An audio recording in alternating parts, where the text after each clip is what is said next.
সুপ্রিয় দর্শক, আপনাদের ভালোবাসায় একটা আসলাম এক অসহায় মেয়ের কাছে। আমরা শুনবো তার জীবন কাহিনী। আসসালামু আলাইকুম। ওয়ালাইকুম আসসালাম। আপু কেমন আছেন? আলহামদুলিল্লাহ ভালো, আপনারা সবাই ভালো আছেন? আলহামদুলিল্লাহ, আল্লাহ রাখছে ভালো। আপু আপনার নামটা কি? মুসলমান মোমেনা খাতুন। Home district? ময়মনসিংহ। ময়মনসিংহ। কোন থানার ভিতরে পড়ছে? ফুলপুর। গ্রাম? আমতল।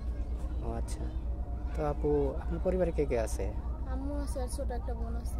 আপনার বাবা নেই? না। আপনি তো মূলত আমাদের ক্যামেরার সামনে আর আগেও আসছিলেন, তো আপনি কি কোনো সাড়া পাননি নাকি? না। ও আচ্ছা। তো আপনার বয়সটা কত চলে? 20। 20 বছর। তো আপনি কেমন বয়সী ছেলে চাচ্ছেন?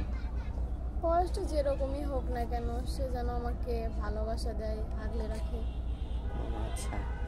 তো এই যে মূলত আমাদের ক্যামেরার সামনে যে আসছেন, আপনি মূলত আসছেন একটু বিয়ে শাদী করার জন্য নাকি? জি। ও আচ্ছা। তো ধরেন আপনি বাংলাদেশের 64টা জেলার কোন জেলা আপনার পছন্দ? বা কোনো প্রবাসী ছেলে এরকম আছে যে না, আমি ওই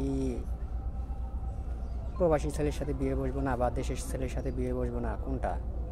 প্রবাসী ছেলে হয়েছে তো কি, যে কোনো মানে যে দেশেরই হোক, যে মানে আমাকে সুখে রাখতে পারবো আর কি। মানে আপনার দায়িত্বটা সে যে জি। নেবে, ভালোবাসা দেবে, তাকে বিয়ে শাদী করতে চাচ্ছেন নাকি? জি। ও আচ্ছা, অনেক সুন্দর কথা বলছেন। তারপর আপনি লেখাপড়া কতটুকু করছেন? এসএসসি পরীক্ষা দিছি। ও এসএসসি পাস করছেন। নিউটেন এসএসসি পরীক্ষা দেন নাই? ও আপনি লেখাপড়া কতটুকু করছেন? নিউটেন। ও আচ্ছা। কেন পরীক্ষাটা দিতে পারেন নাই নাকি? না, পরীক্ষা দিতে পারিনি। কেন? পরিবারের সমস্যার কারণে পরীক্ষা দিতে পারি না। ও মানে আর্থিক অবস্থার জি।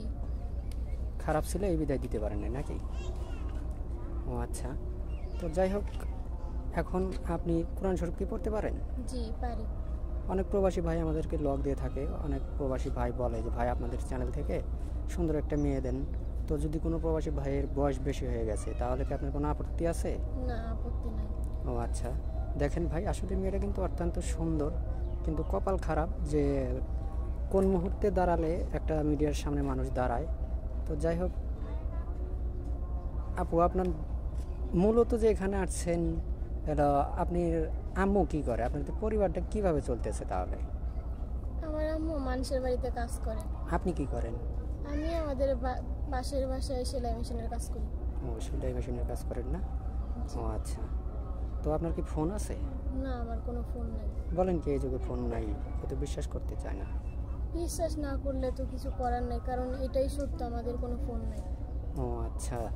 তো ভাই, মেয়েটার কোনো ফোন নাই। এই মুহূর্তে একটা স্ক্রিনে নাম্বার দেখতে পাচ্ছেন, এটা চ্যানেল কর্তৃপক্ষের নাম্বার। কেউ অডিও কল বা ভিডিও কল অযথা দিবেন না।